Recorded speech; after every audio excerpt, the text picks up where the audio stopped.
इस वीडियो में हम लोग 27 नवंबर 2024 को जो पहला शिफ्ट हुआ था आरआरबी एलपी सीबीटी 1 एग्जाम का, इसमें साइंस के पूछे गए 20 प्रश्नों को हम लोग कवर करने जा रहे हैं। इससे पहले जो भी शिफ्ट्स हुए थे उन सारे का वीडियोज अपलोडेड है और पीडीएफ मिलेगा आपको एप्लीकेशन पे। ऐप का लिंक मिलेगा वीडियो के डिस्क्रिप्शन बॉक्स में। आगे बढ़ूं उससे पहले आपके लिए एक प्रश्न है। यह प्रश्न आपके लिए महत्वपूर्ण है। इस प्रश्न का आंसर आप देंगे कमेंट बॉक्स में। 1896 में किसने मोल शब्द प्रतिपादित किया था? यानी मोल शब्द जो है, हम लोग मोल शब्द जो बोलते हैं केमिस्ट्री में, इस मोल शब्द का प्रतिपादन किसने किया था? किसने मोल शब्द दिया था? ऑप्शंस हैं Dalton, Wilhelm Ostwald, Avogadro, Lavoisier. इन चार में से किसने मोल शब्द का प्रतिपादन किया था 1896 में? तो इसका आंसर आप लोग कमेंट बॉक्स में दीजिए। तो चलिए अब शुरू करते हैं, देखते हैं कि कौन कौन से प्रश्न पूछे गए थे 27 नवंबर के पहले शिफ्ट में। 8 ओम और 5 ओम के श्रेणी संयोजन का तुल्य प्रतिरोध 7 ओम है। आर का मान डैश है। दो प्रतिरोधक हैं, दोनों को लगाया गया है श्रेणी क्रम में। दोनों को श्रेणी क्रम में लगाया गया है। एक का प्रतिरोध आर दिया हुआ है, दूसरे का 5 ओम दिया हुआ है, 5 ओम, और इसका तुल्य प्रतिरोध आपको दिया हुआ है 7 ओम। तो इन दोनों का तुल्य प्रतिरोध कैसे निकालेंगे? दोनों को सिंपली जोड़ देंगे। तो मैं लिख करके आपको बता रहा हूं, लिखने की आवश्यकता नहीं है, सीधा मन में आपको करना है। r + 5 = 7, then r = 7 - 5 = 2। 2 ओम हमारा राइट आंसर। निम्नलिखित में से कौन सी ग्राही स्वाद की पहचान करने में मदद करती है? प्रकाश ग्राही, नाम से पता चल रहा है आपको, प्रकाश ग्राही यानी कि फोटो रिसेप्टर्स, ये देखने से संबंधित है, तो हमारे रेटिना में ये प्रकाश ग्राही जो है मिलते हैं। उसके बाद है ध्वनि ग्राही, सुनने से संबंधित है, तो ये भी आंसर नहीं होगा। उसके बाद घ्राण ग्राही, घ्राण ग्राही सूंघने से संबंधित है। हमारे नाक में जो है ये ऑल्फैक्टरी रिसेप्टर्स होते हैं। ऑल्फैक्टरी रिसेप्टर्स यानी कि घ्राण ग्राही हमारे नाक में है, जो स्मेल को सेंस करते हैं। हमारे जीभ में है स्वादग्राही। स्वादग्राही, इसी को रसग्राही बोलते हैं। स्वादग्राही बोल दो या फिर रसग्राही बोल दो, इंग्लिश में गस्टेटरी रिसेप्टर्स बोलते हैं। गस्टेटरी रिसेप्टर्स बोलते हैं, है ना, गस्टेटरी रिसेप्टर्स बोलते हैं इंग्लिश में। आपसे डायरेक्ट पूछा जा सकता है कि गस्टेटरी रिसेप्टर्स कहाँ पाए जाते हैं या फिर हमारे जीव में कौन से ग्राही पाए जाते हैं, तो ऑप्शन में हो सकता है गस्टेटरी लिख करके आ जाए। ऐसा इसलिए बोल रहा हूँ क्योंकि ऑलरेडी आरआरबी जेई 2019 के एग्जाम में पूछा जा चुका है गस्टेटरी रिसेप्टर लिख करके। निम्नलिखित में से कौन सा अणु प्रोटीन बनाने के लिए सूचना स्रोत के रूप में कार्य करता है? प्रोटीन कैसा बनेगा, इसकी जो जानकारी है वो छुपी होती है डीएनए में, और डीएनए के उस सेगमेंट को ही हम लोग जीन बोलते हैं। हम लोग बोलते हैं ना, डीएनए का वो टुकड़ा जिसमें कोड है। भाई किस चीज का कोड है कि प्रोटीन कैसा बनेगा, कि प्रोटीन कैसा बनेगा। तो जो जीन होता है, जो कि डीएनए ही होता है, डीएनए का ही टुकड़ा होता है, ये पहले कन्वर्ट होता है आरएनए में, और इस आरएनए से जो है प्रोटीन बनता है। ये डीएनए से आरएनए का बनना ट्रांसक्रिप्शन कहलाता है ना, ट्रांसक्रिप्शन कहलाता है। और आरएनए से प्रोटीन का बनना ट्रांसलेशन कहलाता है, ट्रांसलेशन कहलाता है। तो डीऑक्सीराइबो न्यूक्लिक एसिड, सी हमारा राइट आंसर हो जाएगा। सी हमारा राइट आंसर हो जाएगा। ये राइबो न्यूक्लिक एसिड है, शॉर्ट में इसी को आरएनए बोलते हैं।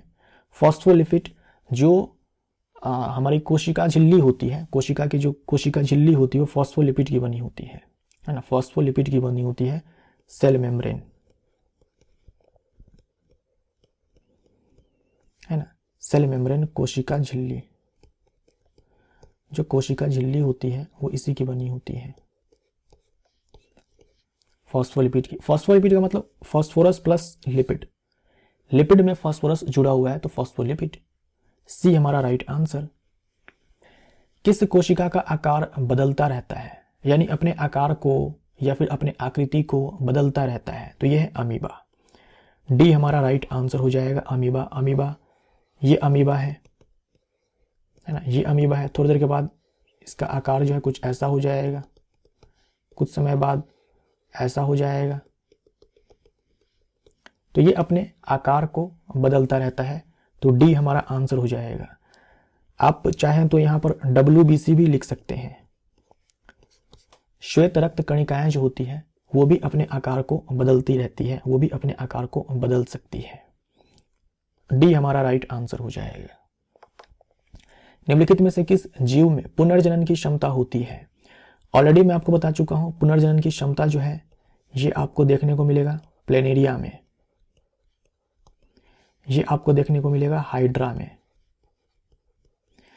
पुनर्जनन यानी कि रीजेनरेशन एक टाइप है अलैंगिक जनन का, एसेक्सुअल रिप्रोडक्शन का। सी हमारा राइट आंसर हो जाएगा। सी हमारा राइट आंसर हो जाएगा। ये जो टिक है, अर्थवॉर्म है, लीच है, इन सारे में लैंगिक जनन होता है ना, लैंगिक जनन होता है। सबसे कॉमन जो है लैंगिक जनन है। अर्थवॉर्म केंचुआ, केंचुआ को किसानों का मित्र कहा जाता है, केंचुआ को किसानों का दोस्त कहा जाता है। सी हमारा राइट आंसर हो जाएगा। निम्नलिखित में से किसमें झिल्ली युक्त कोशिकाओं का अभाव होता है? झिल्ली युक्त कोशिकाओं का अभाव होता है। मेरे ख्याल से यहाँ पर कोशिकाओं नहीं होना चाहिए, कोशिकांग होना चाहिए। हो सकता है एग्जाम में ही टाइपिंग मिस्टेक हुआ हो, या फिर हो सकता है मेरे से टाइपिंग मिस्टेक हुआ हो। आई थिंक यहाँ पर कोशिकांग होना चाहिए। झिल्ली युक्त कोशिकांगों का अभाव होता है, झिल्ली युक्त कोशिकांगों का अभाव होता है, क्योंकि यहां पर यूकैरियोटिक कोशिकाएं और प्रोकैरियोटिक कोशिकाओं की बात की गई है। तो कोशिकाओं के अंदर कोशिकांग होते हैं ना, इसलिए आई थिंक यहां पर कोशिकांग ही होने चाहिए। तो झिल्ली युक्त कोशिकांग का अभाव होता है। देखिए, अगर आप देखेंगे ना यूकैरियोटिक कोशिका को और प्रोकैरियोटिक कोशिका को, एक समय था जब पृथ्वी पर जीवन की उत्पत्ति हुई नहीं थी, फिर जीवन की उत्पत्ति होती है। तो सबसे पहली बार जो जीवन की उत्पत्ति हुई तो एक कोशिका के रूप में हुई होगी ना। तो सबसे पहली बार जो कोशिका आई उसी को हम लोग प्रोकैरियोटिक कोशिका बोलते हैं, और ऐसे जीव को प्रोकैरियोट बोलते हैं। तो प्रोकैरियोटिक कोशिका मतलब सबसे पहले जो जीव धरती पर आए उसी को हम लोग प्रोकैरियोटिक कोशिका बोलते हैं। तो उसकी संरचना बहुत ही सिंपल थी, बहुत ही ज्यादा सिंपल थी, सरल थी। धीरे धीरे जो है जटिलता आती गई, और धीरे धीरे जो है प्रोकैरियोटिक से यूकैरियोटिक कोशिकाएं जो है वो बनी है। तो अगर आप प्रोकैरियोटिक कोशिकाओं को देखेंगे, तो जब भी आपको प्रोकैरियोटिक कोशिका को देखना हो ना, तो आप बैक्टीरिया की संरचना को देख लेना। बैक्टीरिया जो है अपने आप में प्रोकैरियोट है। ये बैक्टीरियल सेल ही आपको दिखाया गया है। इसमें देखो तो जैसे यूकैरियोटिक सेल्स जो होते हैं उनके अंदर आपको न्यूक्लियस देखने को मिलता है, और न्यूक्लियस के बाहर ना न्यूक्लियर मेम्ब्रेन होती है, केंद्रक झिल्ली होती है। जो प्रोकैरियोटिक सेल होते हैं ना उसमें तो न्यूक्लियस होता ही नहीं है, इसमें न्यूक्लियोइड होता है। इसे हिंदी में केंद्रकाभ बोलते हैं, ये याद रखिए। केंद्रकाभ पूछा जाता है कि केंद्रकाभ कहाँ मिलता है, प्रोकैरियोट में या फिर यूकैरियोट में? तो प्रोकैरियोट में केंद्रकाभ होता है। न्यूक्लियस के अंदर डीएनए होता है ना, इसमें तो न्यूक्लियस है नहीं। तो डीएनए कोशिका द्रव्य में ऐसे ही बिखरा पड़ा होता है, जैसा कि आपको यहाँ पर दिखाया गया। ये डीएनए है भाई, डीएनए ऐसे ही बिखरा पड़ा हुआ है कोशिका द्रव्य में। और इसमें कोशिकांग के नाम पर आपको दिखेगा राइबोसोम। कोशिकांग के नाम पर आपको यहाँ पर दिखेगा राइबोसोम। देख लो, ये राइबोसोम आपको दिखेगा। इसके अलावा और कोई कोशिकांग आपको नहीं दिखने वाला है, इसके अलावा और कोई कोशिकांग आपको नहीं दिखेगा। सेल वॉल, सेल मेम्ब्रेन तो भाई हर कोशिका के अंदर होनी ही होनी है, तो उसकी तो बात ही नहीं करेंगे। सेल मेम्ब्रेन या फिर प्लाज्मा मेम्ब्रेन, जो बैक्टीरियल सेल्स होते हैं उनके पास कोशिका भित्ति होती है। जबकि जो यूकैरियोटिक सेल्स होते हैं उनमें देखो बहुत सारी कोशिकांग है ना, माइटोकॉन्ड्रिया है, गोल्जी अपरेटस है, गोल्जी काई है, एंडोप्लाज्मिक रेटिकुलम है, क्लोरोप्लास्ट होता है, सेंट्रियोल होता है, राइट। तो जो यूकैरियोट्स होते हैं या फिर जो यूकैरियोटिक सेल्स होते हैं उनके अंदर झिल्ली युक्त कोशिकांग भी मिलते हैं और बिना झिल्ली वाले भी कोशिकांग मिलते हैं। जबकि जो प्रोकैरियोटिक सेल्स होते हैं उसमें झिल्ली युक्त कोशिकांगों का अभाव होता है, झिल्ली युक्त कोशिकांग नहीं मिलते हैं। जैसे माइटोकॉन्ड्रिया की अगर हम बात करें तो दो झिल्लियां होती है उसमें, एक बाहर वाली झिल्ली ऐसे होती है और अंदर वाली झिल्ली होती है जो ऐसे फोल्डेड होती है, अंदर वाली झिल्ली ऐसे फोल्डेड होती है। तो ये झिल्ली युक्त कोशिकांग है, दो झिल्लियां हैं, एक बाहर वाली है और एक ऐसे अंदर वाली है जो फोल्डेड होती है। ऐसी झिल्ली युक्त संरचना या कोशिकांग प्रोकैरियोट के अंदर आपको नहीं मिलेगा। मैंने आपसे कहा ना, केवल राइबोसोम ही है इसके पास कोशिकांग के रूप में, और ये भी कोई झिल्ली युक्त संरचना नहीं है। तो केवल प्रोकैरियोट कोशिकाएं हम लोग बोलेंगे। निम्नलिखित में से किस में झिल्ली युक्त कोशिकाओं का अभाव होता है? तो केवल प्रोकैरियोटिक कोशिकाओं में ही झिल्ली युक्त कोशिकांगों का अभाव होता है। कोशिकांग होना चाहिए, यहाँ पर कोशिकांगों का अभाव होता है। निम्नलिखित में से कौन सा या कौन से कथन सही है? दो वस्तुओं के बीच का गुरुत्वाकर्षण बल उन दोनों के बीच की पृथक्करण दूरी से स्वतंत्र होता है। ऐसा नहीं है, गुरुत्वाकर्षण बल दूरी से स्वतंत्र नहीं होता है। दो वस्तु है, मान लीजिए एक का द्रव्यमान m1 है, दूसरे का द्रव्यमान m2 है। दोनों के बीच में लगेगा एक आकर्षण बल जिसे कहेंगे गुरुत्वाकर्षण बल। m1 खींचेगा m2 को, m2 खींचेगा m1 को समान बल से। तो F1 बराबर F2 हो जाएगा और ये बराबर होता है कैपिटल G। कैपिटल जी का मान याद रखिएगा, इसे बोलते हैं सार्वत्रिक गुरुत्वाकर्षण नियतांक, क्योंकि पूरे यूनिवर्स के लिए, पूरे ब्रह्मांड के लिए ये कांस्टेंट है, नियत है। 6.67 इंटू 10⁻11 न्यूटन मीटर स्क्वायर पर किलोग्राम स्क्वायर। ये याद रखिएगा, हेनरी कैवेंडिश नामक वैज्ञानिक थे जिन्होंने इस मान को निकाला था पहली बार। तो देखो, जो बल है सीधा समानुपाती है दोनों द्रव्यमानों के गुणनफल का, और व्युत्क्रम अनुपाती है दोनों के बीच की जो दूरी है उसके वर्ग का। तो ये कहना कि गुरुत्वाकर्षण बल दूरी से स्वतंत्र है, ये स्टेटमेंट जो है गलत हो जाएगा। दो वस्तुओं के बीच गुरुत्वाकर्षण बल उन दोनों वस्तुओं के बीच की पृथक्करण दूरी के वर्ग के व्युत्क्रम अनुपाती होता है, ये बिल्कुल सही है। ये स्टेटमेंट कहा गया है दो वस्तुओं के बीच गुरुत्वाकर्षण बल उनके द्रव्यमान के गुणनफल के अनुक्रमानुपाती होता है, ये सही है, ये अनुक्रमानुपाती होता है, ये स्टेटमेंट कहा गया आपसे। तो ये सही है और ये सही है। 2 और 3 सही है। कथन 2 और 3 सही है, सी हमारा राइट आंसर। यदि हवा पानी और क्राउन कांच का अपवर्तनांक क्रमशः n1 n2 और n3 है तो डैश। देखो, हवा का अपवर्तनांक तो सबसे कम होता है, हवा का अपवर्तनांक सबसे कम होता है 1.0003। RRB ALP CBT1 2018 में डायरेक्ट अपवर्तनांक पूछ लिया गया था एयर का। यूजुअली जब हम लोग न्यूमेरिकल बनाते हैं तो वहां पर एयर का जो रिफ्रैक्टिव इंडेक्स होता है वो हम लोग 1 लेकर चलते हैं कि 1 है, लेकिन एग्जैक्ट मान पूछ लिया गया था 2018 में। तो ये एग्जैक्ट मान जो है आपको याद होने चाहिए। तो सबसे कम जो अपवर्तनांक होगा वो तो हवा का होगा, यानी n1 सबसे कम है, n1 सबसे कम है। यहां पर देखो n1 सबसे ज्यादा है, तो ये ऑप्शन तो हमारा ऐसे ही कट जाएगा। यहां पर n1 बराबर n2 है, ऐसे ही कट जाएगा ये। अब A और D में मामला फंसा है। तो ये जो टेबल है ये NCERT के अंदर टेबल दिया हुआ है, प्रकाश वाला जो चैप्टर है उसमें। यहां देखो एयर का, ये आपको याद रखना है। आपको याद रखना है जल का 1.33, आपको याद रखना है क्राउन कांच का। सिंपली मान लीजिए कि आपसे कांच का पूछ दे, क्राउन कांच नहीं लिखा हो, सिंपली कांच लिखा हो, तो भी आप 1.52 ही लेकर के चलेंगे। वहां पर कांच का मतलब क्राउन कांच ही होगा। हीरा का आपको रट कर रखना है, 2.42 होता है हीरा का, ठीक है। कम से कम आपको इतना ध्यान में रखना पड़ेगा, है ना। 1 2 3 4 पूछने को तो कुछ भी पूछा जा सकता है, लेकिन हम बोलते हैं ना something is better than nothing. कुछ ना याद रखने से अच्छा है कि 1 2 3 4 ये याद रखिए आप, क्योंकि एग्जाम में अक्सर जो है इन्हीं 4 में से पूछा जाता है। तो ये याद रखिएगा, हीरा का 2.42 होता है। तो n1 सबसे कम, ठीक है।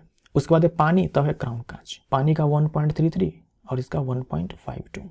तो n3 जो है सबसे ज्यादा है, ए हमारा राइट आंसर। निम्नलिखित में से कौन सा कथन गलत है? आजकल वाहनों में ईंधन के रूप में संपीड़ित प्राकृतिक गैस का उपयोग किया जाता है, CNG का उपयोग किया जाता है। CNG इसका फुल फॉर्म होता है कंप्रेस्ड नेचुरल गैस।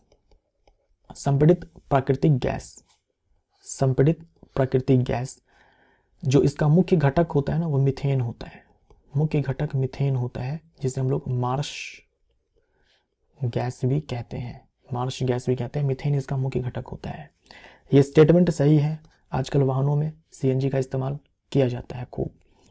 अस्पतालों में दिए जाने वाले ऑक्सीजन सिलेंडर में संपीड़ित गैस होती है। ऑक्सीजन को संपीड़ित करके सिलेंडर में भरा गया होता है, यानी सिलेंडर में जो है ऑक्सीजन लिक्विड स्टेट में होती है, जो आप अस्पतालों में देखते होंगे ऑक्सीजन सिलेंडर। तो ये सही है। गैसीय अवस्था में कणों की गति अनियमित अत्यधिक तीव्र होती है, ये भी सही है। गैस के कण जो है इधर उधर आवारा की तरह भटकते रहते हैं, अनियमित गति होती है और सबसे तेज भागते भी हैं। ठोस द्रव गैस में जो गैस के कण होते हैं वो सबसे तेज भागते हैं और उनकी कोई फिक्स डायरेक्शन होती भी नहीं है, जहां दिल किया वहीं चल दिए। ये स्टेटमेंट भी सही है। अस्पतालों में दिए जाने वाले ऑक्सीजन सिलेंडर में संपीड़ित गैस नहीं होती है, ये स्टेटमेंट रॉन्ग है। तो डी हमारा आंसर हो जाएगा। सहसंयोजक रूप से आबंधित यौगिकों का क्वथनांक कम क्यों होता है? सहसंयोजक रूप से आबंधित, सहसंयोजक आबंध बनता है इलेक्ट्रॉनों के साझेदारी से। सहसंयोजक बंध बनता है इलेक्ट्रॉनों के साझेदारी से। फॉर एग्जांपल हाइड्रोजन H2 जो आप देखते हैं, तो इसमें हाइड्रोजन दो हाइड्रोजन के एटम्स हैं, दोनों ने अपने एक एक इलेक्ट्रॉन की साझेदारी की है, तो इस एक सिंगल बॉन्ड में 2 इलेक्ट्रॉन है, तो इसे हम लोग बोलेंगे सहसंयोजक बंध। इसे हम लोग बोलेंगे सहसंयोजक बंध।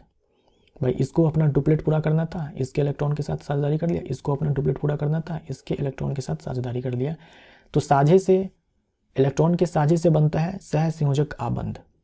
तो जो सहसंयोजक यौगिक होते हैं भाई, उनके बीच में जो बॉन्ड है वो मजबूत ही होता है। आयनिक बॉन्ड से तुलना करेंगे तो कमजोर होता है, लेकिन मजबूत ये भी होता है, क्योंकि हम जानते हैं जो सहसंयोजक यौगिक होते हैं वो भी अस्थायी होते हैं, स्टेबल होते हैं, है ना, वो भी स्टेबल होते हैं। लेकिन इनका क्वथनांक जो है कम होता है। इनका क्वथनांक कम इसलिए होता है क्योंकि इनके जो मॉलिक्यूल्स होते हैं, इनके जो अणु होते हैं, उनके बीच में आकर्षण बल, जिसे हम लोग अंतर आणविक बल भी बोलते हैं, वो कमजोर होता है ना, वो कमजोर होता है। तो अणुओं के भीतर प्रबल सहसंयोजक आबंध होता है, ठीक है। प्रबल अंतर आणविक बल भी होता है? नहीं, प्रबल नहीं होता है। प्रबल होता तो क्वथनांक ज्यादा होता। ये स्टेटमेंट गलत हो जाएगा। अणुओं के भीतर प्रबल सहसंयोजक आबंध होता है किंतु अंतर आणविक बल दुर्बल होता है, ये स्टेटमेंट बिल्कुल सही है। तो बी हमारा राइट आंसर हो जाएगा। देखिए, क्वथनांक हमें बताता है कि अणुओं के बीच में आकर्षण बल ज्यादा है या फिर कम है। एग्जाम्पल के तौर पर मान लीजिए हमारे पास 2 यौगिक हैं। ए है जिसका क्वथनांक मान लीजिए कि 120 डिग्री सेल्सियस है, बी है जिसका क्वथनांक मान लीजिए कि 200 डिग्री सेल्सियस है ना। 200 डिग्री सेल्सियस, 200 छोड़ो, मान लो कि 150 डिग्री सेल्सियस है, तो बी का क्वथनांक ज्यादा है ए के क्वथनांक से। इसका मतलब ये हुआ कि बी के अणुओं के बीच जो आकर्षण बल है ना, वो ज्यादा है। क्यों? क्योंकि उस बॉन्ड को तोड़ने के लिए ज्यादा उसमें ऊर्जा देनी पड़ रही है। क्वथनांक का मतलब क्या हुआ? द्रव है, उसको भाप में बदलना है, तो भाप में बदलने के लिए अणुओं के बीच में जो बंध बना हुआ है, आकर्षण बल, उसको तोड़ना पड़ेगा ना। जैसे गैस के अणुओं के बीच में आकर्षण बल लगभग नहीं होता है, कुछ वैसा ही हमें करना पड़ेगा। तो उसके लिए हमें उसमें ऊर्जा देनी पड़ेगी। जितना उसमें ऊर्जा हम देंगे उतना ही ज़्यादा टेम्परेचर जो है इंक्रीज भी होगा। तो ज़्यादा टेम्परेचर आपको दिख रहा है क्वथनांक में, मतलब अणुओं के बीच में जो आकर्षण बल है वो उतना ही ज़्यादा है। राइट, बी हमारा आंसर। थायरॉक्सिन हार्मोन के संश्लेषण के लिए क्या आवश्यक है? थायरॉक्सिन हार्मोन को हम लोग T4 हार्मोन भी कहते हैं। थायरॉक्सिन हार्मोन को हम लोग T4 हार्मोन भी कहते हैं। थायराइड ग्रंथि के द्वारा इस हार्मोन को सिक्रीट किया जाता है। थायराइड ग्लैंड के द्वारा इस हार्मोन को सिक्रीट किया जाता है। हमारे गले में जो है ये थायराइड ग्लैंड है। इस थायराइड ग्लैंड को प्रॉपर तरीके से काम करने के लिए, अच्छे से काम करने के लिए आयोडीन की आवश्यकता होती है। अगर आयोडीन की कमी हो जाएगी तो थायराइड ग्लैंड जो है ये सूज जाती है, फूल जाती है और एक रोग जो है हो जाता है जिसे हम लोग कहते हैं घेंघा रोग, है ना। घेंघा रोग अंग्रेजी में ग्वाइटर बोलते हैं। तो आयोडीन युक्त नमक खाना चाहिए। नमक में ही आयोडीन मिला करके आजकल आता है, इसीलिए ताकि ग्वाइटर ना हो जाए। तो सी हमारा राइट आंसर हो जाएगा। हमारे बॉडी में सबसे बड़ी अंतःस्रावी ग्रंथि है थायराइड ग्लैंड। सबसे बड़ी अंतःस्रावी ग्रंथि है। निम्नलिखित में से कौन सा विषमांगी विलयन का एक उदाहरण है? विषमांगी विलयन जैसे कि नमक पानी का घोल, चीनी पानी का घोल, ये सारे समांगी मिश्रण होते हैं। विषमांगी विलयन का एक उदाहरण है। विषमांगी विलयन में क्या होता है, जो विलयन होता है उसमें आप देखेंगे तो जो विलयन के जो कण होते हैं वो समान रूप से वितरित नहीं होते हैं, समान रूप से वितरित नहीं होंगे, कहीं पर ज़्यादा है कहीं पर कम है ना, कुछ इस प्रकार से। जैसे कि रेत और जल का मिश्रण, आटा और जल का मिश्रण। टिंचर आयोडीन, टिंचर आयोडीन याद रखिएगा, ये आयोडीन और एथेनॉल का मिश्रण होता है और ये समांगी मिश्रण है। एथेनॉल और पानी का मिश्रण, एथेनॉल और पानी का मिश्रण समांगी मिश्रण है। भाई शराब में पानी मिलाते हैं तो अच्छे से मिल जाता है ना, ऐसा तो नहीं होता है कि भाई एक गिलास पानी है उसमें शराब डाला तो कहीं पर शराब ज़्यादा है कहीं पर कम है। तो एथेनॉल और पानी का मिश्रण ये भी समांगी है। नींबू पानी, नींबू पानी समांगी मिश्रण है। तेल और पानी, हम जानते हैं तेल और पानी ये दोनों अच्छे से मिक्स ही नहीं होते हैं, अलग अलग परत में आ जाते हैं, ये विषमांगी मिश्रण का उदाहरण है। टिंचर आयोडीन का इस्तेमाल जो है एंटीसेप्टिक के रूप में होता है ना, घाव है कहीं पर कट वट गया है तो वहां पर लगाया जाता है ताकि इन्फेक्शन ना हो, संक्रमण ना हो। जिप्सम को 373 केल्विन पर गर्म करने पर निम्नलिखित में से कौन सा यौगिक प्राप्त होता है? देखो यही है जिप्सम, कैल्शियम सल्फेट डाइहाइड्रेट, यह है जिप्सम। इस जिप्सम को जब 373 केल्विन पर गर्म किया जाता है, 373 केल्विन पर गर्म किया जाता है तो बनता है ये कैल्शियम सल्फेट हेमीहाइड्रेट। इसे कहा जाता है plaster of Paris.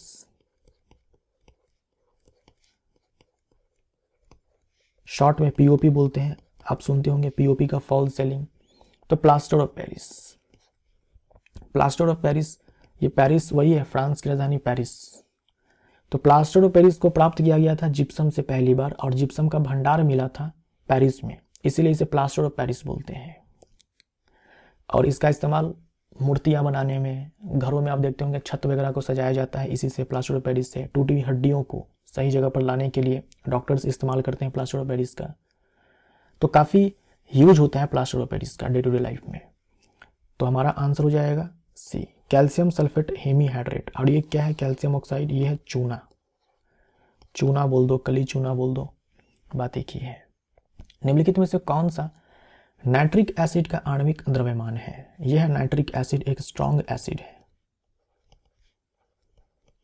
Nitric acid. तो देखो हाइड्रोजन का एक ही एटम है जिसका द्रव्यमान 1U होता है, नाइट्रोजन का एक ही एटम है जिसका द्रव्यमान जो है 14U होता है। ऑक्सीजन, ऑक्सीजन का द्रव्यमान तो 16 होता है लेकिन यहाँ पर 3 एटम्स हैं तो 48U हो जाएगा। और इन सारे को जोड़ेंगे हम तो मिल जाएगा HNO3 का मॉलिक्यूलर मास 63U। डी हमारा आंसर हो जाएगा। निम्नलिखित में से कौन सी धातु तनु हाइड्रोक्लोरिक अम्ल के प्रति अधिक अभिक्रियाशील है?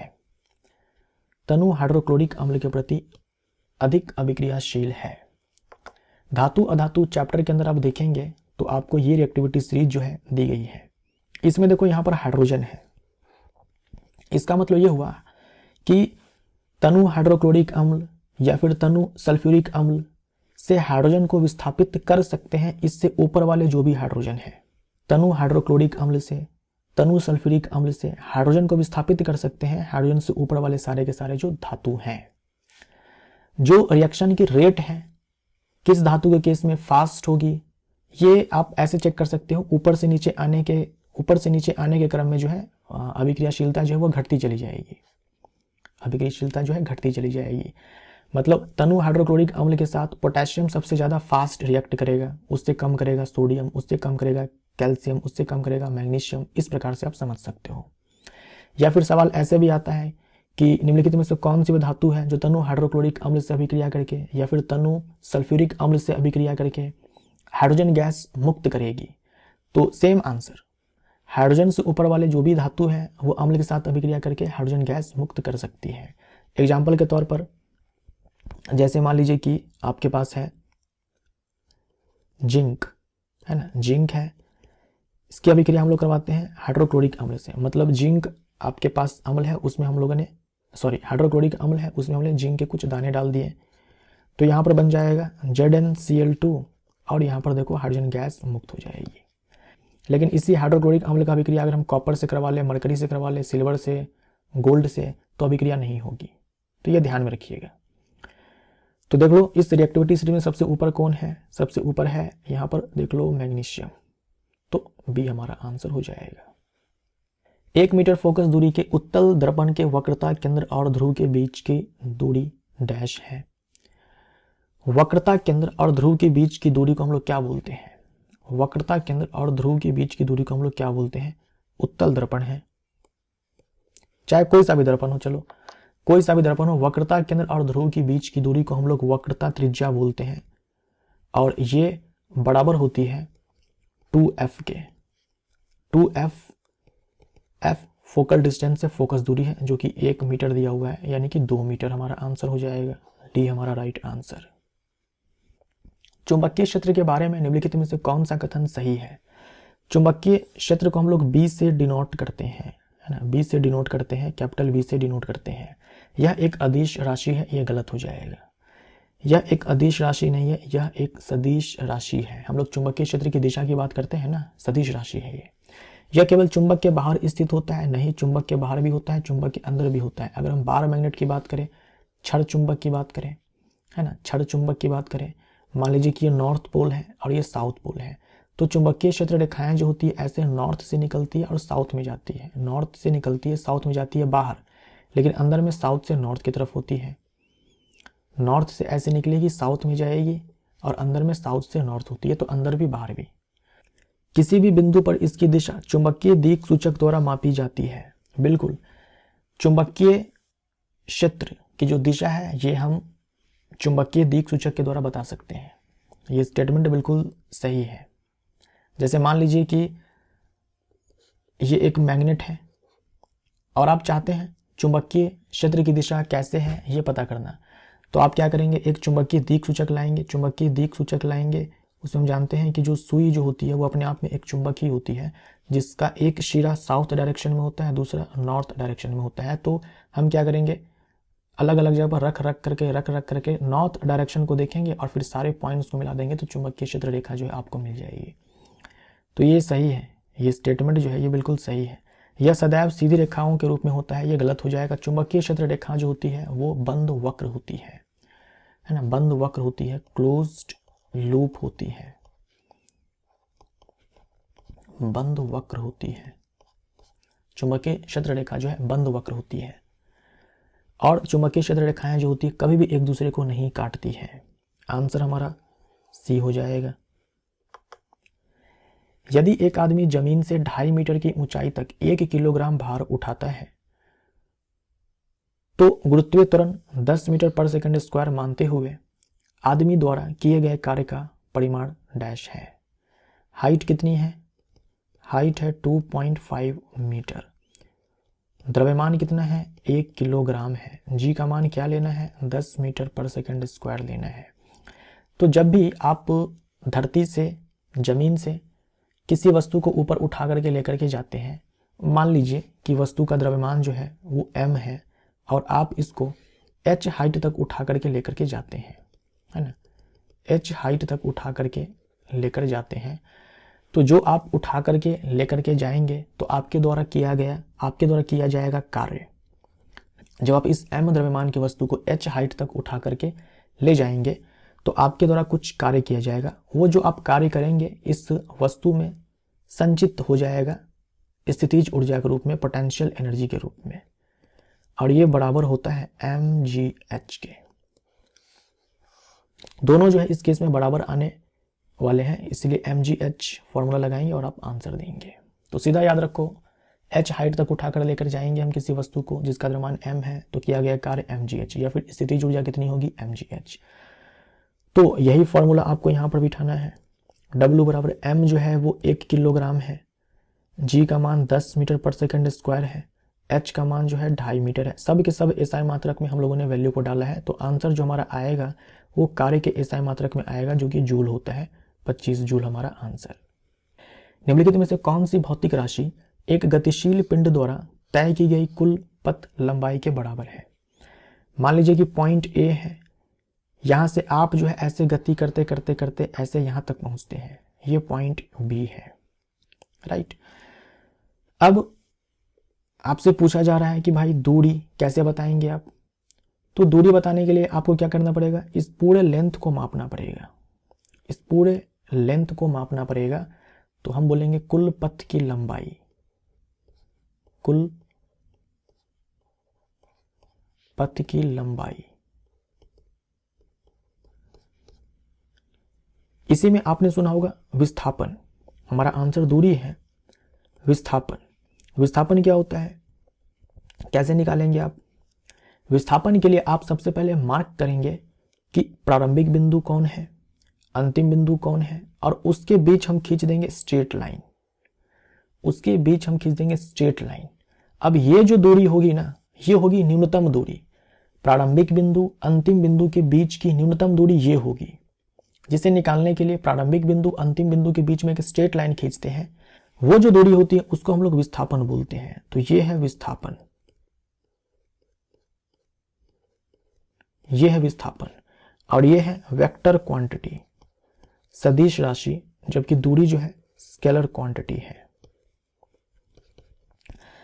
ये दूरी और विस्थापन आपस में बराबर हो सकते हैं, ऐसा नहीं है कि नहीं हो सकते हैं। अगर मान लीजिए कि स्ट्रेट लाइन में मोशन हो, ये मान लीजिए ए है, ये मान लीजिए बी है, ए से चले बी तक, ऐसे केस में दूरी बराबर विस्थापन, दूरी बराबर विस्थापन। भाई दूरी पूछेंगे कुल पथ की लंबाई, विस्थापन पूछेंगे तो अंतिम बिंदु प्रारंभिक बिंदु इनके बीच की दूरी यही है, तो दूरी बराबर विस्थापन।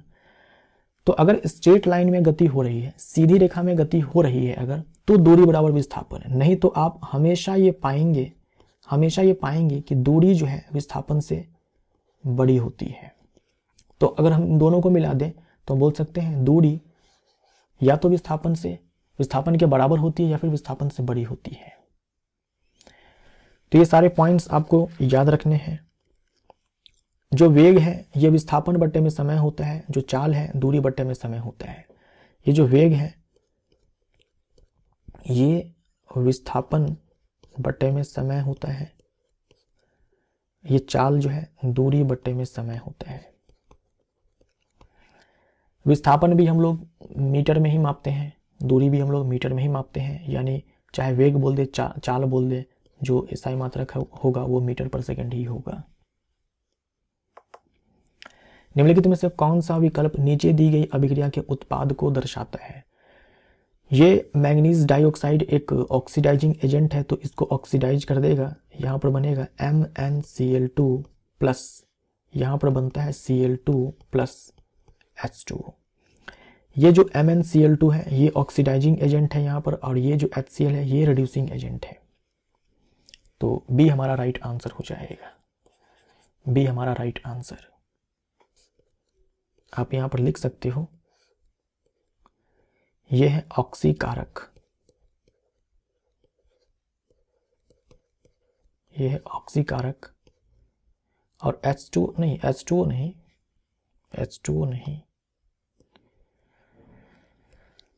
अब कारक की बात मैं कर रहा हूं, ये HCl।